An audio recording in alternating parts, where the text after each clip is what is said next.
আল্লাহ বলেন জালিকাল কিতাবু লা রাইবা ফীহি।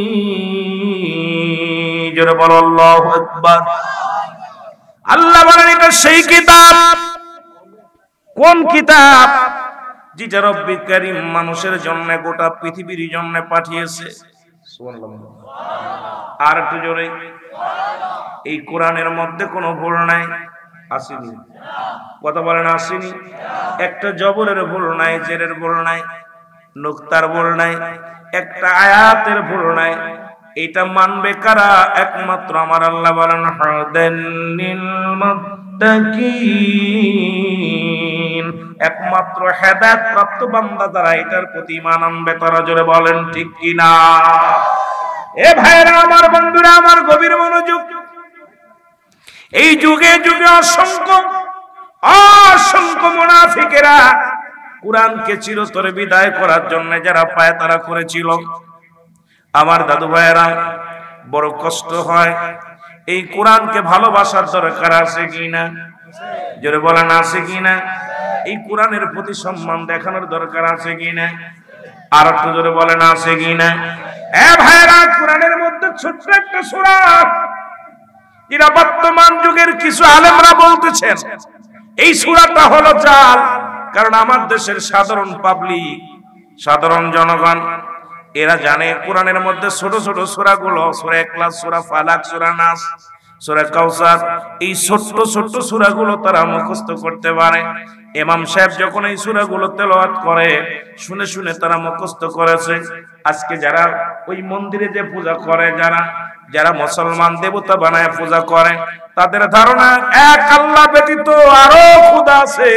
আরো খোদার যারা অনুসরণ করে, যারা আরো খোদা বানাইয়া দুনিয়ার মধ্যে পূজা করে, এই সমস্ত মুনাফিকেরা তারা শুরু করেছে মুসলমান এই কোরআনুল কারীমের মধ্যে ছোট্ট একটা সূরা, সূরা ইখলাসটা হলো বর্তমান জাল। জোরে জোরে চিল্লায়া বলা যাবে না নাউজুবিল্লাহ।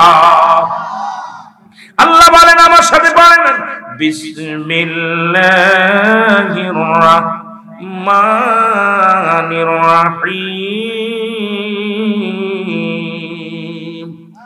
কুল হুয়াল্লাহু আহাদ, আল্লাহুস সামাদ, লাম ইয়ালিদ ওয়া লাম ইউলাদ ওয়া লাম ইয়াকুল লাহু কুফুয়ান আহাদ। জোরে জোরে চিল্লায় বলা যাবে না আল্লাহু আকবার। আল্লাহ ডাকতে বলে, হাবিব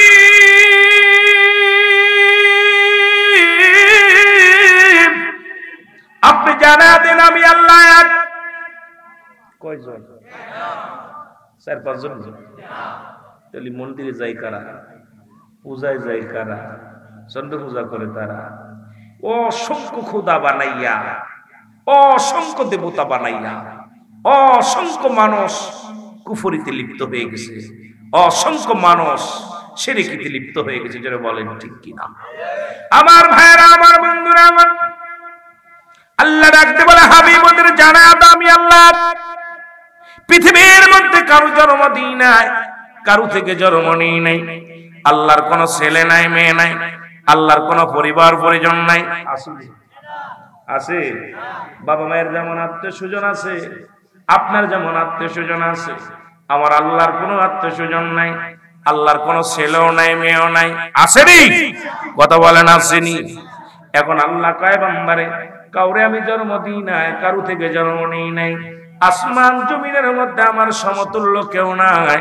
সারা পৃথিবী আমার মুখাপেক্ষী, আমি কারোর মুখাপেক্ষী নাই। জোরে বলেন ঠিক কিনা? মদিনা যাইতে পারলাম না, মদিনা দেখতে পারলাম না, মদিনা যাইতে পারলাম না। বাবা গলাটা পরিষ্কার হোক, জোরে জোরে আমরা আলোচনায়। যাইতে পারলাম না আমি অসহায়, তাই এত দূরে রই। বলো অসহায় তাই এত দূরে রই, শুধু দূর থেকে সালাম জানাই। বলো দূর থেকে নাই মদিনা যাইতে পারলাম না মদিনা আরো জোরে বলেন মদিনা যাইতে পারলাম না মদিনা আমি অসহায় তাই এত দূরে রই বলো অসহায় তাই এত দূরে রই দূর থেকে সালাম জানাই বলো দূর থেকে নাই মদিনা যাইতে পারলাম না মদিনা মদিনার নাম কত মধু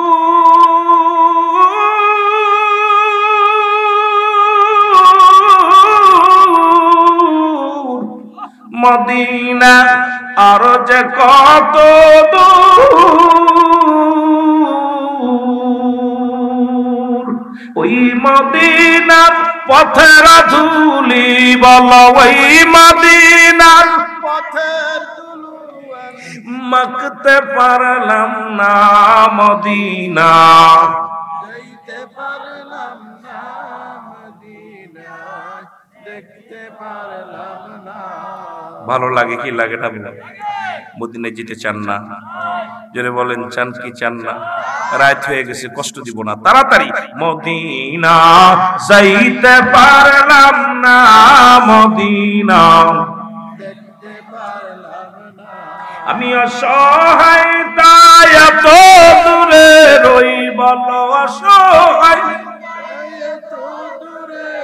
শুধু দূর থেকে সালাম জানাই শুধু দূর থেকে জানাই মদিনা যাইতে পারলাম না মদিনা দেখতে পারলাম না মদিনার নাম কত সুন্দর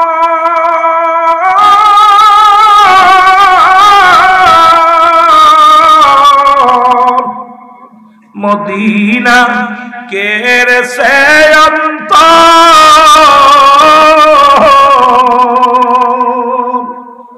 মদিনার নাম কত সুন্দর মদিনা কের সে অন্তর এই গরিব দুঃখীর সালাম খানি পৌঁছাই দিও মদিনায় মদিনা যাইতে পারলাম না মদিনা দেখতে পারলাম না হায় হায় মদিনার পাগল যারা মদিনার প্রেমের পাগল যারা একটু আগে আমাদের জালালি ভাই বলছে মদিনায় যেতে চাই কি চাই না আমি আওয়াজ শুনেছি একটা গজল শুনেছি মদিনায় যেতে চাই সবাই বলছে যেতে চাই কপালে কারে নিব কার দিদার ওই পাল্লাই বলো যারা যারা বলেন ঠিক কিনা এ দুনিয়ার মুসলমান শুনে নাও কথাগুলো বললে বুঝতে পারবেন আমি যে কথাগুলো বলি দিলের কান্না লাগায় শোনো আল্লাহ রাব্বুল আলামিন দয়া করে মায়া করে রিয়াজুল জান্নাহ বেহেশতের বাগানে আপনাকে আমাকে আসার মতো বসার মতো সুযোগ দান করলো খুশি না বেজার আরো জোরে বলেন খুশি না বেজার এই মাদ্রাসার তালবে ইলমের কথা বলে আমি আলোচনা শুরু করব যেহেতু মাদ্রাসার আমার বাবারা পৃথিবীর মধ্যে মাদ্রাসার ছাত্রকে আল্লাহ একটু সহযোগিতা করার কারণে রব্বে কারীম এই পৃথিবীর মধ্যে মুসলমান শুনে নাও একজন দুষ্ট প্রকৃত ডাকাতকেও আল্লাহর ওলি বানায়া দিয়েছে জোরে বলা যাবে না সুবহানাল্লাহ আর একটু এ দুনিয়ার মুসলমান শুনে নাও যেহেতু মাদ্রাসার আয়োজিত মাহফিল খানা গো পৃথিবীর মধ্যে নাম ছিল ডাকাত বসিরউদ্দিন জোরে বলো আল্লাহু আকবার আর একটু আমার বাবারা কোরআনের পাখি হিফজখানার এক ছাত্র কোরআনুল কারীম পড়ে, গরিব মানুষ, বাবা নাই মা নাই, এই দুনিয়ার মধ্যে হেফজখানায় ভর্তি হলো। এই ছাত্রটা রাত জেগে জেগে সব ছাত্ররা কোরআন পড়ে। আপনারা ঘুমায় যান, হেফজখানার ছাত্ররা 3টা বেজে গেলে ওঠে। 3টার সময় দুনিয়া সৃষ্টি হয়েছে, এই 3টার সময় কোরআনুল কারীম আল্লাহ রাব্বুল আলামিন দুনিয়ায় পাঠাইছে। এই রাত 3টার সময় মুসলমান গভীর মনোযোগ শুনে নাও। এই রাত যখন 3টে বেজে যায়, রাসূলুল্লাহর রওজা মুবারক খুলে দেওয়া হয়। রাত যখন 3টে বেজে যায়, বাংলাদেশ নল পৃথিবীর কোরআনের পাখিগুলো কোরআন পড়ার জন্য জেগে যায়। জোরে বলেন ঠিক কি না? আর ঠিক এ দুনিয়ার মুসলমান শোনো, ডাকাত বসিরউদ্দিন যিনি 40 জন ডাকাতের সরদার, কয়জন? জোরে বলেন কয়জন? 40 জন ডাকাতের সরদার বসিরউদ্দিন প্রতিদিন ডাকাতি করতে যায়। আল্লাহ রাব্বুল আলামিন তাকে একটা সতী সাথী নারী দান করেছিল, বিবি দান করেছিল। বিবি ডাকতে কয়, স্বামী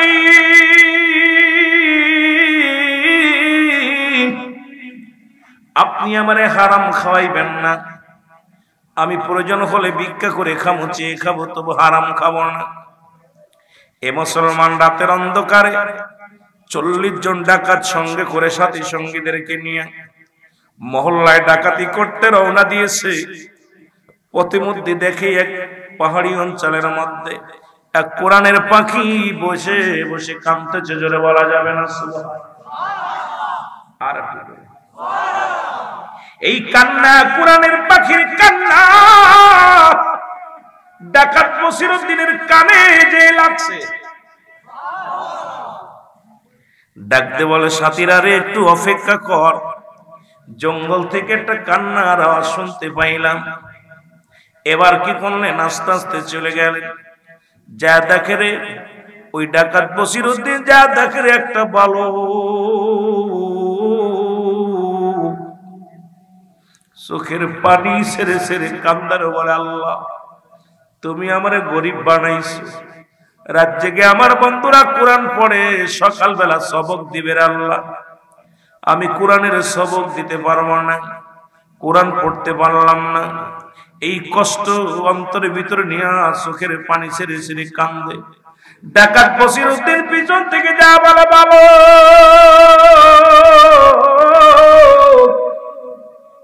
তুমি কেন কান্দো রে বালক? বালক বলে, আমি কেন কান্দি আপনারে কি করে বোঝাবো? ওই যে দেখেন মাদ্রাসা, ওই মাদ্রাসায় আমি লেখাপড়া করি। রাত এখন 3টা বেজে গেছে, বন্ধুরা সবাই বাতি জ্বালায় কোরআন পড়া শুরু করেছে, কোরআন পড়া শুরু করেছে। আমি গরিব মানুষ, তেল কিনতে পারি নাই, বাতিও জ্বালাইতে পারি নাই, এই জন্য বসে বসে কাঁদতেছি কোরআন পড়ার নেশায়। ও যুবক শুনে নাও, ভালো করে দিলের কান্ডা লাগায় শোনার যুবক, কোরআনের প্রতি কত মায়া, কোরআনের প্রতি কত ভালোবাসা। কান্দে বালক, কান্দার বলে, হুজুর ওই কোরআনের জন্য আমি কান্দি। কোরআন বন্ধুরা পরে আমি পড়তে পারি না, তেল না থাকার কারণে, অভাবটার কারণে, অভাবের জন্য আমি লেখাপড়া ঠিক মতো করতে পারি না। ওই যুবক ছেলের, ওই বাচ্চা ছেলের কান্না বসিরের অন্তরের ভিতরে লাগছে। বসিরউদ্দিন বলে, বাবা দাঁড়াও, আমি যাই, বাজারে যাই। বাজারে চলে গেলেন ডাকাত বসিরউদ্দিন। বাজারে যাইয়া এক দোকানদারকে ডাক দিয়ে উঠাইলেন, দোকানদার ওঠো। দোকানদার উঠলেন। দোকানদার কোথায়? বলে, দোকানদার রে আমাকে তেল দাও। দোকানদার তেল দিলেন। তেল দিয়ে যখন বলে, দোকানদারে তোমার তেলের দাম কত? যখনই বসিরের মুখের দিকে তাকাইছে, বসিরকে চিনে ফেলছে। ডাকতে বলে, হুজুর তেলের টাকা লাগবে না, আমি আপনাকে চিনি, আপনি ডাকাতির সরদার বসিরউদ্দিন। হুজুর আপনি তেল নিবেন, কত বেরেল নিবেন বলেন, আমি দিব, একটা টাকা লাগবে না।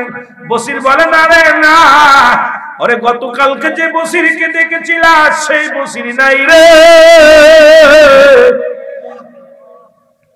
তুমি গতকালকে যে বসিরের নাম শুনেছিলা সেই বসিরার এখন নাই। আরে একজন একটা বালক কোরআনের প্রতি এত পাগল,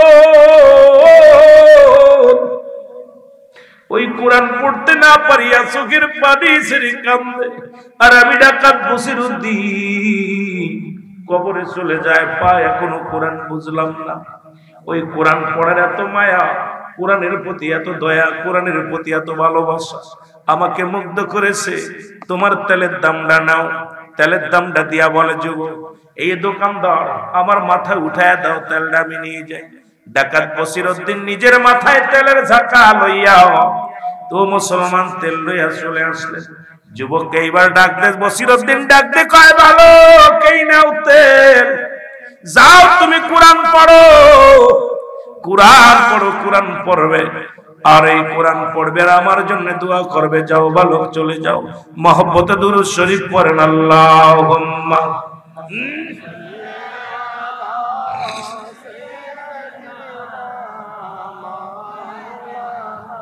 এর কোরআন পড়াও ছেলে মেয়েদের, ও হে মুসলমান, জান কবাজের সময় তোমার হইবে রে আসান। বলেন জান কবাজের সময় তোমার,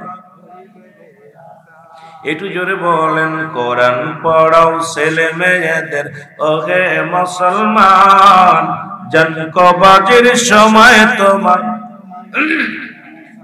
একটা ছেলে আলেম হলে পড়বে কোরআন মরণ কালে, তোমার থেকে ভেগে যাবে ইবলিস শয়তান। কোরআন পড়াও ছেলে মেয়েদের, ও হে মুসলমান, জান কবাজের সময় তোমার হইবে রে আসান। বলেন জান কবাজের সময় তোমার। আরো জোরে বলেন, কোরআন শেখাও ছেলে মেয়েদের,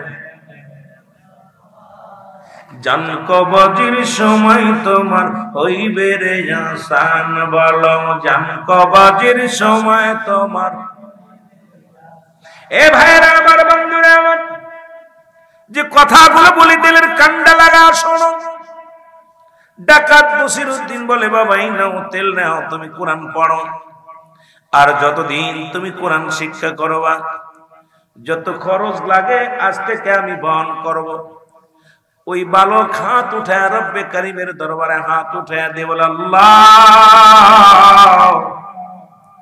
এই কোরআন পড়ার জন্য, কোরআনকে ভালোবেসে আমি বালককে যিনি তেল কিনে দিল, আল্লাহ এই কোরআন পড়ার জন্য আমি দোয়া করি, আল্লাহ তুমি এই পৃথিবীর মধ্যেই তারে জগৎ বিখ্যাত একজন আল্লাহর ওলি বানায়া দিও। জোরে জোরে চিল্লায়া বলা যাবে না সুবহানাল্লাহ। দোয়া করলেন যুবক। বালক দোয়া করে কার কাছে? জোরে বলেন কার কাছে? আল্লাহর কাছে দোয়া করে। আল্লাহ যিনি আমাকে কোরআন পড়ার জন্য, কোরআনের ইজ্জতের খাতিরে, আল্লাহ যিনি কোরআনকে এত ভালোবাসে, আমি তারা চিনি না, অচেনা পথিক আমারে কোরআনের জন্য সহযোগিতা করলো পড়ার জন্য। আল্লাহ গো তারে তুমি জগৎ বিখ্যাত একজন আল্লাহর ওলি বানায়া দিও। মুসলমান যাদের কথা বলতেছিলাম একটু আগে, কোরআনুল কারীমের মধ্যে সূরা ইউনূসের মধ্যে 11 নম্বর পারা 62 নম্বর আয়াত, আল্লাহ নিজেই বলে, আলা সাবধান, ইন্না নিশ্চয়, আলা ইন্না উল্লাহি, আল্লাহর তরফ থেকে যারা ওলি হয়, ওলি মানুষ বানায় না, ওলি হয় আল্লাহর তরফ থেকে। লা নাই খৌফুন শব্দের অর্থ ভয়, ওরা যদি অবস্থান করে তোমাদের উপরে জানুন, তাদের কোনো চিন্তা নাই, ভাবনা নাই। এরে আল্লাহর ওলিদের মুসলমান শুনে নাও, আল্লাহ রাব্বুল আলামিন কখন কার ওলির কাতারে নাম লিখে দিবে আল্লাহ ভালো জানে। জোরে বলেন ঠিক কিনা? ডাকাত বসিরউদ্দিন তেলটা দিয়ে রওনা হয়ে গেল। সাথীরা বলে, হুজুর সরদার সাহেব আজকে ডাকাতি করতে যাবেন না? কই না, আমি আজকে যাব না, মন ভালো না, আমি আর জীবন আজকে নয়, আর জীবনে ডাকাতি করব না। আরে জীবন চলে গেল, এখনো পর্যন্ত খোদারে চিনলাম না। আরে একটা বালক আজকে আমার চোখ খুলে দিছে, সেই কোরআন, খোদার কোরআনকে কত ভালোবাসে। এই কোরআন পড়তে না পারিয়া ওই বালকটা জঙ্গলে বয়া বয়া কান্দে। আর আমি বসিরউদ্দিন মানুষের মাল হরণ করি। জীবনে কত বড় অন্যায় করলাম, কত বড় অপরাধ করলাম রে। জীবনে আর কোনোদিন অন্যায় করব না, কোনোদিন আর ডাকাতি করব না। এর বাড়ি চলে গেলেন বসিরউদ্দিন। বাড়ি যায় দেখে বিবি ঘরের মধ্যে দোয়া করে। ডাকতে বলে, বিবি রে বিবি। বিবি ডাকতে কয়, স্বামী রে আপনি কি আজকে যান নাই, ডাকাতি করতে যান নাই? ডাকতে বসিরউদ্দিন কয়, বিবি রে আর জীবনেও কোনোদিন ডাকাতি করব না। আজকে একটা ভালো কামারের চোখ খুলে দিছে, জোরে বলা যাবে না সুবহানাল্লাহ। ও যুবক, ডাকাত বসিরউদ্দিন বলে, বিবি রে ছোট্ট একটা বালক, তার মা নাই, তার বাবা নাই জগতের মধ্যে। এই বালক কোরআনের জন্য এত পাগল, ওই কোরআন আল্লাহর বিধানের জন্য এত পাগল।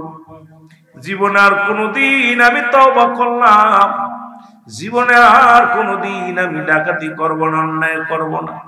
আজ থেকে আমি ভালো হয়ে যাব। সকাল বেলারে বিবি আমারে নিয়ে যাবি ঈদ এলাকার মধ্যে, যিনি মহাতাপস আছেন, যিনি আল্লাহওয়ালা ব্যক্তি, তার কদমের মধ্যে আমারে নিয়ে যাবি। সকাল বেলা বিবি কি করলেন? স্বামী স্ত্রী দুজন মিলে, মুসলমান শোনো, কুতুবউদ্দিন বখতিয়ার কাকির দরবারে হাজির হয়ে কিন্তু জনে বলো মারহাবা।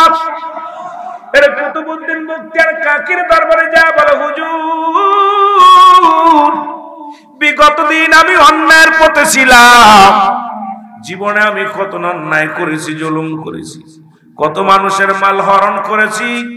জীবনে আর কোনোদিন আমি অন্যায় করতে চাই না, জীবনে আর কোনোদিন আমি পাপের কাজ করতে চাই না। একজন কোরআনের পাখির দোয়া আমার কাজে লেগেছে, হুজুর আমাকে একটু দোয়া করে দেন। এই আল্লাহর ওলি কুতুবউদ্দিন বখতিয়ার কাকি যখন দোয়া করলো, এই দুনিয়ার মধ্যে আল্লাহ রাব্বুল আলামিনের মুসলমান কবুল করে নিছে।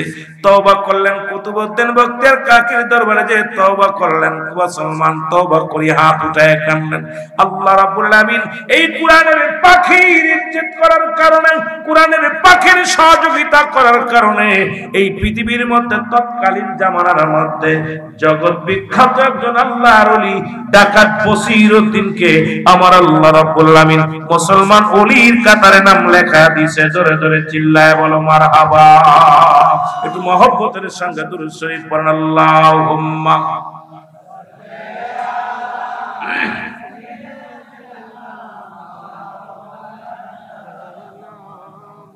ওয়াদায়ালি সাইয়্যিদিনা।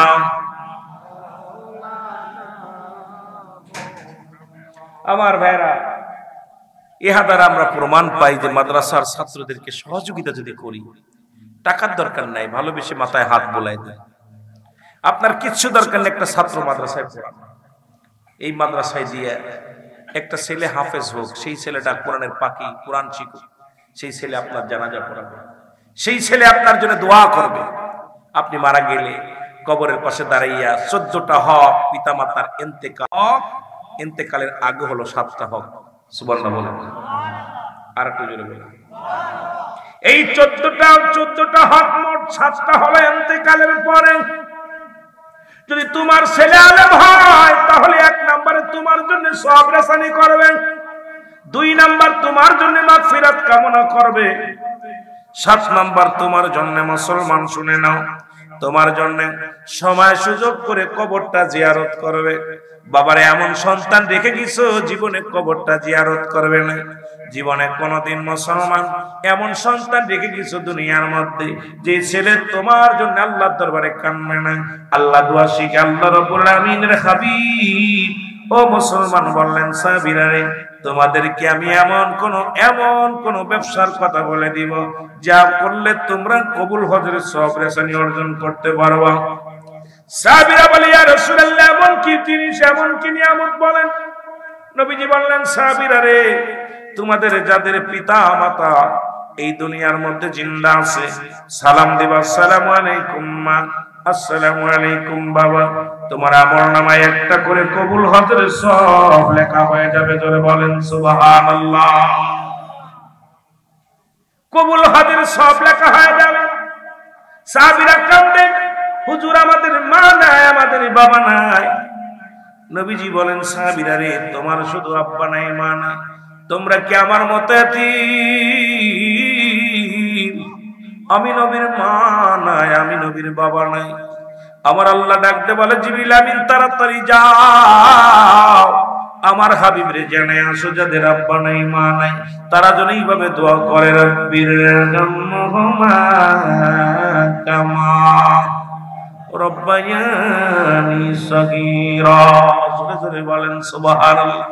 কিন্তু বাবা বললে হয়তো অনেকে বলবেন, অনেক কথা, এমন সন্তান রেখে গেছি, এমন সন্তান রেখে গেছি, আবার এমন সন্তান আছে দাদা বড় আশা করে নাতিরে মাদ্রাসায় দিছে, 2 মাস পরে কয় হুজুর, হুজুর বলছে বাবা দাদা মার বাপ মার জন্য দোয়া করা না যায়। আবার এমনও মাদ্রাসা আছে লেখাপড়া করার পর কিছুদিন পরে আব্বারে ডাক দেখে, আব্বা বড় আশা করে ছেলের মাদ্রাসায় পড়াচ্ছে, কয় আব্বা গো, জানাজার নামাজ পড়ে দোয়া করা না যায়, মিলাদ করা না যায়, নবীজি মাটির মানুষ। এই জন্য বলবো, সুন্নি আকীদায় যত মাদ্রাসা আছে এই মাদ্রাসার মধ্যে সন্তানদের দেবেন। এই আকীদা, সুন্নি আকীদা যারা শিখবে সারা জীবন আপনি কবরে বয়া বয়া সব পাইবেন। জোরে বলেন ঠিক কিনা? বলে রব্বির হামহুমা কামা রব্বায়ানি সগীরা। জোরে জোরে চিল্লায় বলা যাবে না মারহাবা। আল্লাহ ডাকতে বলে, হাবি আল্লাহ কি বলে, দুনিয়ার মানুষ শোনো, তোমরা এইভাবে বলে আমার রব, আমার প্রতিপালক, আমাদের পিতা মাতা যারা দুনিয়া থেকে বিদায় হয়ে গেছে, আল্লাহ সগীরা কবিরা গুনাহ মাফ করে দাও, জানা গুনাহ অজানা গুনাহগুলো মাফ করে দাও। এখন এই কথাটা বলবে কারা? এই কথাটা বলবে যারা দ্বীন ইসলাম, দ্বীন ইলম শিক্ষা করবে, যারা দুনিয়ার মধ্যে শরীয়তের বিধান মানবে, মুসলমান। কিন্তু এই জন্য এমন সন্তান রেখে যান যিনি আপনার কবরের পাশে দাঁড়ায়া দাঁড়ায়া দোয়া করতে পারে, আপনার জন্য সওয়াব রেশানি করতে পারে, আপনার জন্য মাগফিরাত কামনা করতে পারে, আপনার কবরটা জিয়ারত করতে পারে। এই জন্য নাতিপুতি সন্তান যাদের আছে রে মুসলমান, এখনো সময় আছে, কোরআনের ইলম, কোরআনের ইলম, কোরআনের জ্ঞান তাদের শিক্ষা দেন, হাদিসের জ্ঞান তাদের শিক্ষা দেন। যদি শিক্ষা দিতে পারেন, দুনিয়া আখিরাত দুইটাই কামিয়াব হবেন। জোরে বলেন ঠিক কিনা? একটু মহব্বতের সঙ্গে দুরূদ শরীফ পড়েন, আল্লাহুম্মা।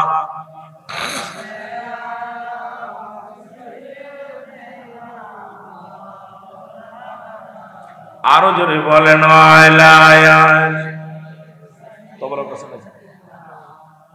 বাবারে তোমার কাছে অল্প একটু আলোচনা করে ছেড়ে দিবে, উঠাউঠি করা যাবে না।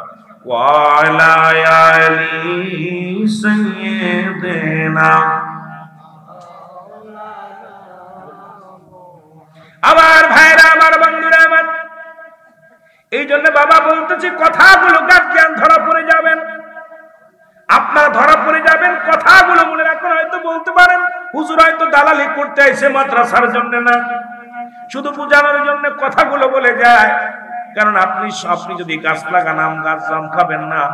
কারণ কোরআন শিক্ষা দিবেন, এ দ্বারা আপনার উপকার হবে, দুনিয়া আখিরাত দুইটাই কাজে লাগবে। এই জন্য কথাগুলো বলে যায়। হযরত ওমর ফারুক রাদিয়াল্লাহু তাআলা আনহুর কদমের মধ্যে এক বৃদ্ধা তার সন্তানকে টানতে টানতে নিয়ে চলে আসলেন।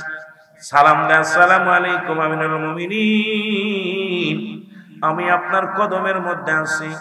খলিফা হযরত ওমর ফারুক ডাকতে বলে, বাবা আমার কদমের মধ্যে আছো, সাথে ওকে নিয়ে আইছো। ওকে বলে, হুজুর আমার ছেলে, হুজুর আমার ছেলের বিচার করা লাগবে আজকে, এই বিচার চাওয়ার জন্য আপনার দরবারে আসি। জোরে বলা যাবে না আল্লাহু আকবার। ওয়াজগুলো দেন কান্না লাগা শোনেন। আমি যাইতেছিলাম কোরআনের দিকে, এই কোরআনটার মধ্যে মনে করেছিলাম কিছু আজকে আপনাদের তাফসীর করে আলোচনা শোনাবো। ও বন্ধু, রাত যেহেতু বেশি হয়ে গেছে, কিছু কথা আমি আপনাদের এমনি কথা শোনায় যায়, দিলের কান্না লাগা শোনো। হযরত ওমর ফারুক রাদিয়াল্লাহু তাআলা আনহু ডাকতে বলেন, বিদ্যা তুমি তোমার সন্তানের বিচার করবা, তাহলে আমার কাছে আনছো কেন? বলে, হুজুর আপনার কাছে আনছি, আমি জানি আপনি ন্যায়পরায়ণ বাদশা, আপনার কাছে বিচার, আমি সঠিক বিচার পাবো, এই জন্য আমার সন্তানকে নিয়ে আসি আপনার কাছে। আমার সন্তানের বিচার করা লাগবে। জোরে বলা যাবে না আল্লাহু আকবার। লা ইলাহা, মাইকে কি কোটা একটু কমাই দাও, সামান্য একটু ইকো কমাই দাও, টোন বাড়াই দাও, ইকো কমাই দাও। লা ইলাহা লা ইলাহা লা ইলাহা ইল্লাল্লাহু মুহাম্মাদুর। এ দুনিয়ার মুসলমান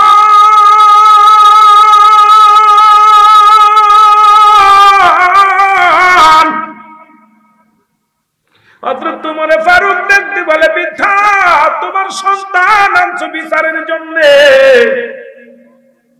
এমন কি অপরাধ করেছে বলো? আমার অনেক বাবারা আছেন নাতিপুতির মাদ্রাসায় দিয়েছেন, এই জন্য খেয়াল করবেন আলোচনাটা। অনেক মুরব্বী আছেন, অনেক বাবারা আছেন ছেলেদেরকে মাদ্রাসায় দিয়েছেন।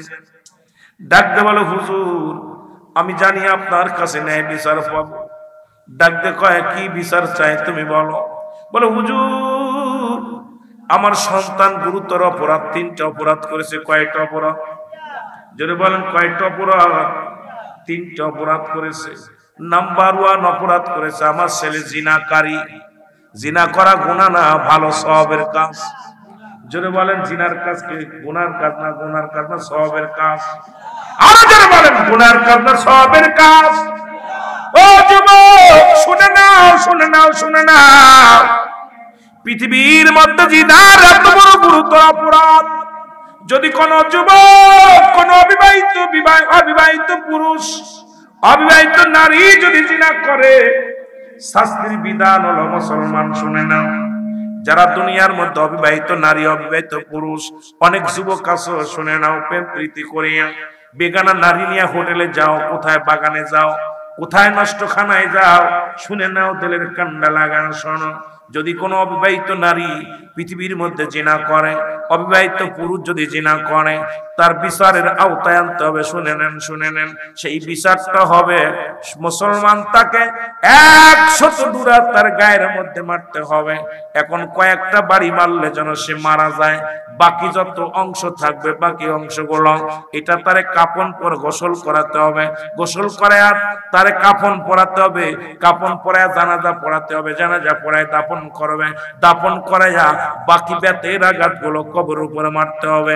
মুসলমান শুনে নাও, শুনে নাও, একটা বিচার যদি বরুড়ার জমিনে হতো, একটা বিচার যদি এই কুমিল্লার জমিনে হতো, আমার মন বলে এই কুমিল্লা অঞ্চল থেকে জিনা ব্যভিচার চিরতরে পালায়া যেত। জোরে বলেন ঠিক কিনা? ও যুবক শোনো, একটু তেলের কান্ডা লাগা শোনো। এবার যদি বিবাহিত নারী, বিবাহিত পুরুষ যদি জিনা করে, অনেক আমার দেশে অনেক যুবক আছে বিয়ে করার পর শালীর সঙ্গে মুসলমান নষ্ট হয়ে যায়, বেগানা নারীর সঙ্গে মুসলমান মেলামেশা করে, অবৈধ মেলামেশা করে মুসলমান। আমার দেশে অনেক মা বোনেরা আছে, স্বামী থাকে বিদেশে, এই স্বামীর হক নষ্ট করে। মা আজকে মাইকের আওয়াজ যত দূর যায়, ওয়াজ আমি করে যাব, আস্তে আস্তে আমরা আলোচনায় যাই। অনেক মা বোনেরা শুনেছি আছে, মা বোনদের পর্দার ওয়াজ একটু পরে একটু করব, যুবকদের একটু কথা বলবো, আগে আলোচনাটা করে যাই। কোরআন শিখলে কি লাভ হবে, হাদিস শিখলে কি লাভ হবে, এদিকে আমাদের একটু ফায়দাটা জানার দরকার। ও যুবক দিলের কান্ডা লাগা শোনো, যদি কোনো বিবাহিত নারী, বিবাহিত পুরুষ যদি জিনা করে, এই জিনার শাস্তির পরিমাণ শোনো, এই দুনিয়ার মধ্যে শাস্তির পরিমাণ শোনো, আখিরাতে তো রইলই পড়ে। তারে এই দুনিয়ার মধ্যে এই বুক পর্যন্ত মাটির নিচেই পুঁততে হবে, কঙ্কার মারতে হবে, পাথর ছুঁড়ে মারতে হবে।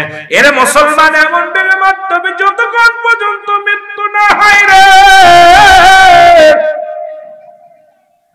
যতক্ষণ পর্যন্ত মৃত্যুবরণ না করে, ততক্ষণ পর্যন্ত তার গায়ে পাথর ছুঁড়ে মারতে হবে।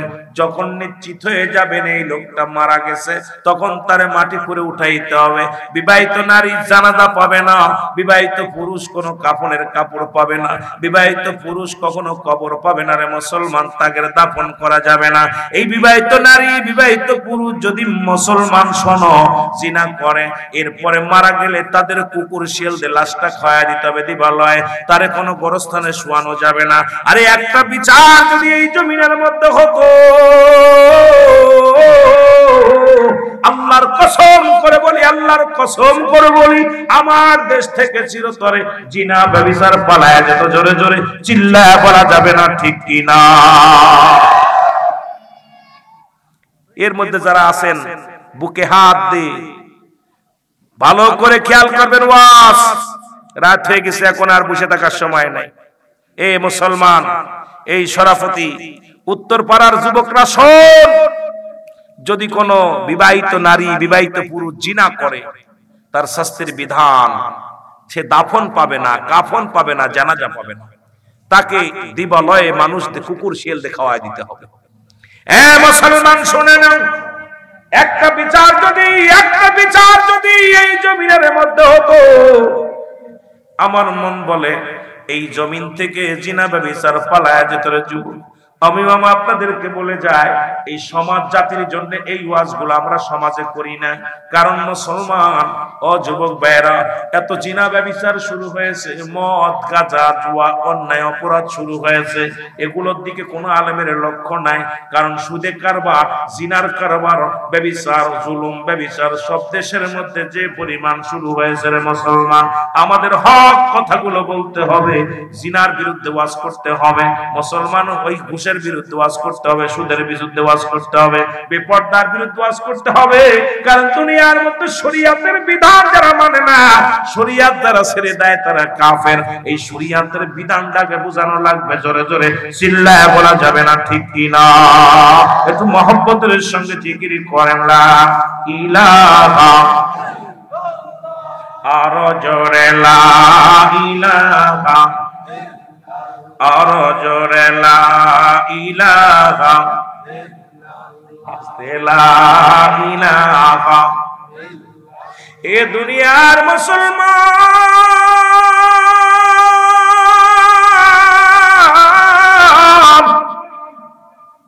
বলে 2 নম্বর অপরাধ আমার সন্তান।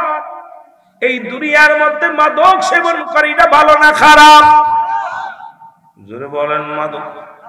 এর মুসলমান অধিক পরিমাণ মাদক যারা করতেছো, আজকে শোনো রে যুবক, আমি তোদের পায়ে ধরে বলে যাই, হাতে ধরে বলে যাই, আজকে গাঁজা মদ খাইয়া, ইয়াবা খাইয়া, ফেন্সিডিল খাইয়া জীবনটারে শেষ করে দিচ্ছে। আব্বা গাঁজা মদ খাইয়া, বিড়ি সিগারেট খাইয়া জীবনটারে শেষ করে, সংসারের ভিতরে শান্তি নাই, স্বামী স্ত্রীর ভিতরে শান্তি নাই, বাবা মায়ের ভিতরে সম্পর্ক ভালো নাই। ওই যে বগুড়ার জমিনে প্রেমিকাকে পাওয়ার জন্য বাবাকে হত্যা করেছে রে মুসলমান, মাকে হত্যা করেছে। আজকে প্রায় দেখা যায় এই জমিনের মধ্যে সন্তান বাবার গলায় ছুরি ধরছে, মেয়ে নিশাগ্রস্ত হইয়া বেগানা পুরুষ নিয়ে আড্ডা মারে রে মুসলমান। ঢাকা শহরে গেলে দেখা যায় গভীর রাত্র যখন হয়ে যায়, ওই বেগানা নারীগুলো বেগানা পুরুষের গলা ধরিয়া গাড়িতে গাড়িতে চলে। হাইরে ধনির দুলাল, আল্লাহর কাছে কি জবাব দিবি, বড় কষ্ট মনে হয় রে মুসলমান। আজকে অসংখ্য পুরুষ নারী ক্লাবে যাইয়া মদ গাঁজা খাইয়া নে মুসলমান ফুর্তি করো তোমরা। আল্লাহর ভয় তোমাদের মধ্যে নাই কেন? তোমাদের ভিতরে মরণের ভয় আসে না রে মুসলমান? মানুষের 3টা বিপদ, নাম্বার 1 হলো মানুষের মরণ, নাম্বার 2 হলো মানুষের কবর, 3 নাম্বার বিপদ হলো কিয়ামতের ময়দান। এই ভয় কেন তোমাদের ভিতর আসে না? বড় কষ্ট হয়, বড় চিন্তা হয় রে যুবক, কেন তোমাদের ভিতরে কেন মরণের কথা ভয় হয় না? জোরে জোরে চিল্লায়া বলা যাবে না আল্লাহু আকবার? এ যুবক,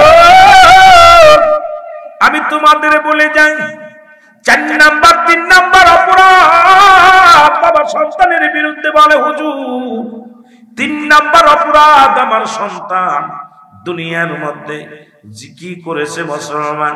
মানুষ হত্যা করেছে। আজকে দেখা যায় শুধু হত্যা, 100 টাকার জন্য মানুষ হত্যা করে। আজকে মানুষের কোনো লাশ, মানুষের কোনো দাম নাই।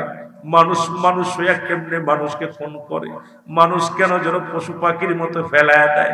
কেন মানুষের দিলে দয়া নাই, মায়া নাই রে মুসলমান? কিন্তু তুমি কি একবার ভাবো না তোমারও তো চলে যেতে হবে, তোমারও মরতে হবে? কেন মরণের কথা অন্তরের ভিতরে আসে না? কেন ভয় লাগে না? আল্লাহর দরবারে কি জবাব দিবা?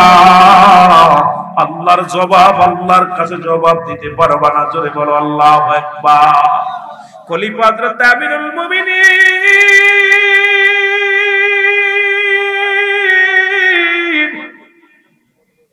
ডাকতে বলে, যুবক তোমার বাবা যে অভিযোগ করেছে অভিযোগগুলো সত্য কিনা বলো। বলে, হুজুর আমার আব্বা যে অভিযোগগুলো করেছে সবগুলো সত্য। আল্লাহু আকবার। বলে, তুমি কি জানো জিনাকারীর শাস্তি কি? হুজুর জানি না। কয়, মৃত্যুদণ্ড। তুমি কি জানো না মানুষ হত্যা করার শাস্তি কি? তুমি জানো না। বলে, জানি না হুজুর, মৃত্যুদণ্ড। তুমি কি জানো না মাদক সেবন করেছো অপরাধ কি? মৃত্যুদণ্ড। কয়, হুজুর জানি না। বলে, এই তিনটার জন্য তোমাকে শাস্তি দেয়া হবে, মৃত্যুদণ্ড, তোমাকে শিরচ্ছেদ করা হবে। যুবক ডাকতে বলে, হুজুর আপনি যে বিচার করবেন আমি মাথা পেতে মেনে নিলাম, কারণ আপনার দরবারে কোনো ন্যায় বিচার পাবো, অন্যায় বিচার পাবো না। এই জন্য আপনার বিচার আমি মানি, আপনার বিচারের রায় আমি মানি। তবে আমার বিচার করার আগে আমার আব্বার বিচার করা লাগবে। জোরে বলো আল্লাহু আকবার। ও মুরব্বি শোনো গো, মনে করছো তাসবিহ টিপে পার হয়ে যাবা, নামাজ পড়ে কপাল ছুঁলে পার হয়ে যাবা, হজ করে পার হয়ে যাবা, এত সহজ না। মেয়ের জন্য জাহান্নামী, ছেলের জন্য জাহান্নামী, নাতির জন্য জাহান্নামী। নিজে বাঁচো, পরিবারের পরিজনকে বাঁচাও। নিজে হজ করিয়া মক্কা থেকে মদিনায় যাইয়া হজ করে বাড়ি আইয়া তাসবিহ ছাড়ো না, নামাজ ছাড়ো না। ছেলে কি লাভে যায়, মেয়ে কি লাভে যায়? মেয়ে বেগানা পর্দা ছাড়া চলাফেরা করে, নিজের বউ বেগানা পর্দা ছাড়া চলে। মুসলমান, তুমি মনে করছো তাসবিহ পার হয়ে যাবা, তুমি মাথায় দিয়া পাঞ্জাবি গায়ে দিয়ে পার হয়ে যাবা। আল্লাহর কসম, আল্লাহর কসম, আল্লাহর আদালতে তুমি ধরা পড়ে যাবা। ওদের কারণে তুমি জাহান্নামী হয়ে যাবা। জোরে জোরে বলো আল্লাহু আকবার। মনে করছে বেঁচে যাবা? না, এত সহজ না, এত সহজ না। এ মুসলমান শুনে না, যুবক ডাকতে বলে, হুজুর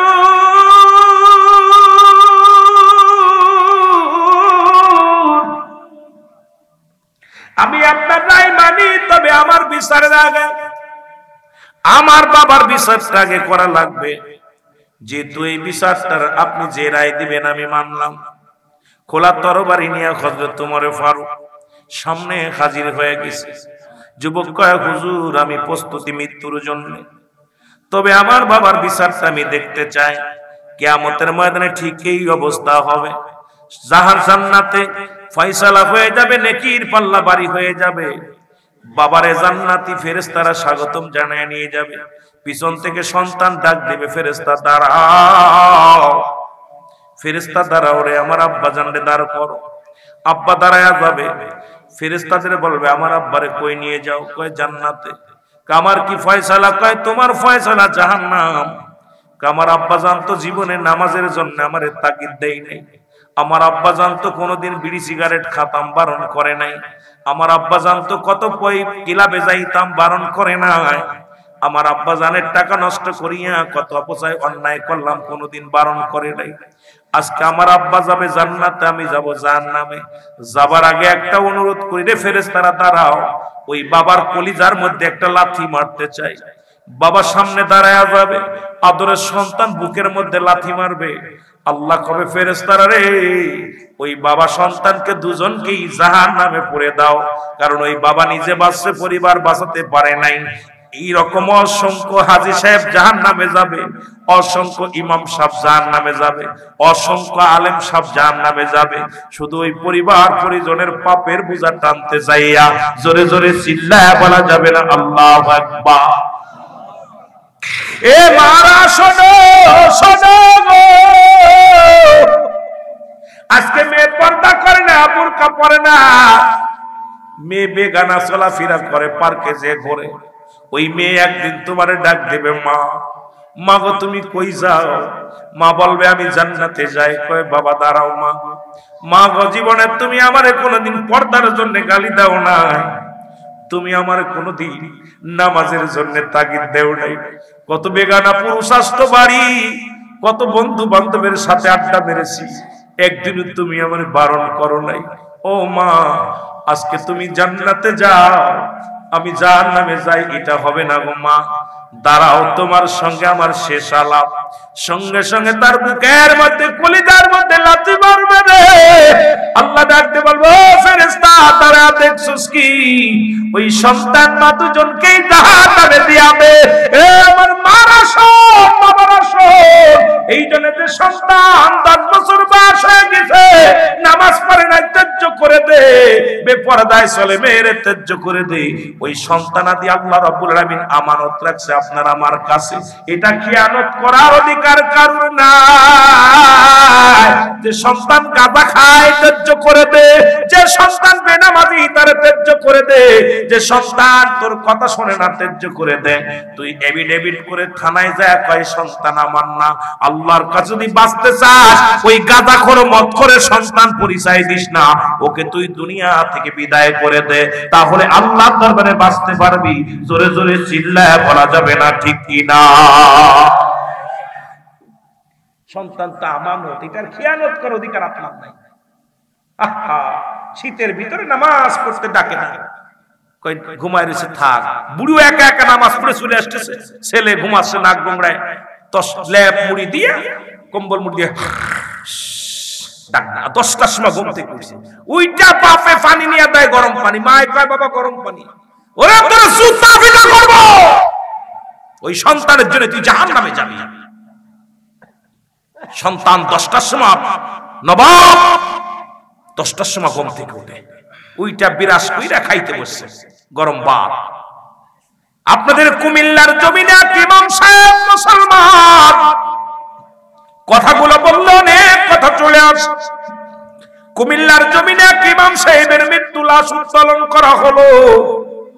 দীর্ঘ 23টা বছর ইমামতি করেছে, জীবনের শ্রম নেন নাই, পারিশ্রমিক নেন নাই।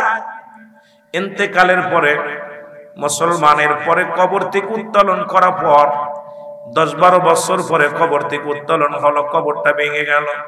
দেখা গেছে কবরের একটু কাফনের কাপড় পচে নাই, কবরের মধ্যে তার লাশ পচে নাই। সন্তানকে ডাক দিয়ে জিজ্ঞাসা করা হলো, সাংবাদিক ভাইয়েরা, মিডিয়ার ভাইয়েরা জিগাইলো, বাবা তোমার বাবা কি এমন আমল করতো? সন্তান বলে, মিডিয়ার ভাইয়েরা শোনো,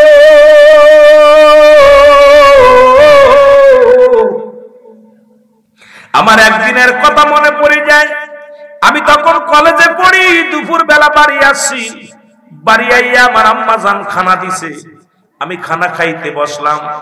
আমার আব্বা জান জোহরের নামাজ পড়ে বাড়ি আসছে, এসে আমার সামনে থেকে বাতের পেয়ালাটা সামনে থেকে নিয়ে কয়, বাবা খাতি বইছো, এখন আমি নিতে পারলাম না, খানাটা আল্লাহর রিজিকের দান, এটা তুমি খাচ্ছ। তবে শুনে রাখো বাবা, তুমি খানা খেয়ে যদি তুমি জোহরের নামাজ না পড়ে কলেজে যাও, রাতের খাবার কিন্তু বন্ধ বাবা। ছেলেটা বলতেছে, আমার আব্বা জান যদি কোনোদিন নামাজ ঘুম থেকে উঠতে দেরি হতো, আমাকে মায়েরা উঠাইতো। প্রথম বাবার হাতের সর, বাবার হাতের লাঠির বাড়ি, মায়ের হাতের লাঠির বাড়ি।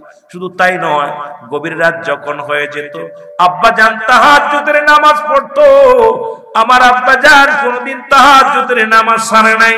আমার আব্বা জান কোনদিন বিছনায় পিঠ না গায়ে, গভীর রাত হয়ে যেত, আমি দেখেছি আব্বা জান যায় নামাজের মধ্যে বইয়া কামতো আর কাম বলতো, আল্লাহ আমারে তুমি মাফ করে দাও।